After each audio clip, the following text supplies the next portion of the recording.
Bangladesh military একাডেমির ৯০তম দীর্ঘমেয়াদী কোর্সের অফিসার ক্যাডেটদের কমিশন প্রাপ্তির মধ্য দিয়ে শুরু হলো এক গৌরবময় নতুন অধ্যায়।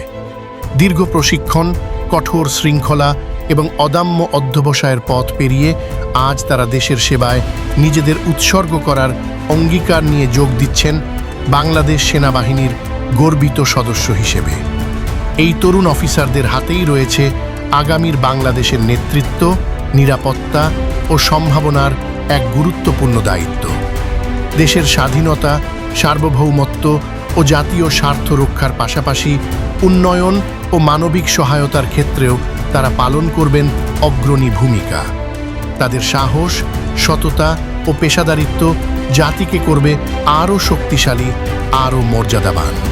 তাদের কর্ম ও অবদানে বাংলাদেশ এগিয়ে যাবে সমৃদ্ধি ও গৌরবের নতুন উচ্চতায়। নবীন এই অফিসারদের প্রতি রইল আন্তরিক শুভেচ্ছা ও অভিনন্দন।